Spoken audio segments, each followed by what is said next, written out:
Colonel Wadia इस वक्त राह के मकामी अफसरान के साथ हंगामी मीटिंग कर रहा था। स्मार्ट, वेरी स्मार्ट, उसके मुंह से बेसाख्ता निकला। नो डाउट सर, उसके एक मातहत ने उसकी हाँ में हाँ मिलाई।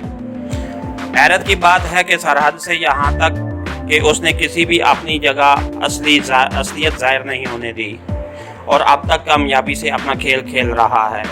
कर्नल वाडिया ने कफ़े अफसोस मलते हुए कहा, ये बहुत ख़तरनाक लोग हैं सर, वक्त आने पर कछुए की तरह फैलने लगते हैं। एक और मातहत ने अपना ख्याल जाहिर किया। वेल जेंटलमैन, हमारे लिए बहुत शर्म की बात होगी अगर वो इस तरह डाज देकर सरहद पार कर गया। उसने सारा कैंप मलियामेट करके रख दिया है, वहाँ कोई शय सलामत नहीं रही। उसकी लगाई हुई आग ने जंगल को अपनी लपेट में ले लिया है। बरसों की मेहनत से हमने जो सेफ हाउस बनाया था और जिसे इतने शानदार तरीके से कैमोफ्लेज किया गया था, उसे जलाकर राख कर दिया गया है। मैं नहीं जानता कि इस इलाके में मौजूद कोई फायर ब्रिगेड उस पर काबू पाएगा। ओ माय गॉड, सारा कैंप जलकर राख हो रहा है और हम कुछ नहीं कर सकते। गुस्से से उसने मुट्ठियां भींचते हुए कहा, सर हम उसे नहीं छोड़ेंगे सर, अब वो और नहीं भाग सकता। एक नौजवान लेफ्टिनेंट ने गर्मजोशी दिखाई। कर्नल वाडिया ने उसकी तरफ देखकर जहर खंदा सी मुस्कुराहट उछाल दी। वेल जेंटलमैन, इस वक्त सुबह के 5 बज रहे हैं।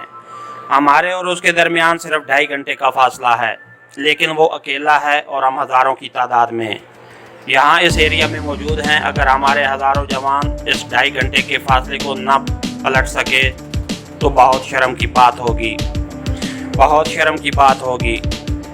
दिल्ली में इसका सख्त नोटिस लिया जाएगा।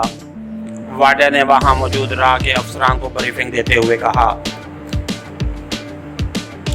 उसने फौरी तौर पर यहाँ भी एक ऑपरेशनल कैंप बनाकर उसकी कमांड खुद संभाल ली थी और गंगा नगर रेलवे स्टेशन ही के एक कमरे में दीवार से नक्शा लटकाकर उन्हें ब्रीफिंग देने लगा था।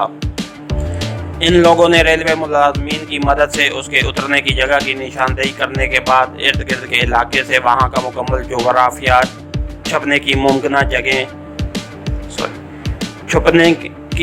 जगह वगैरह सब नोट कर ली थी।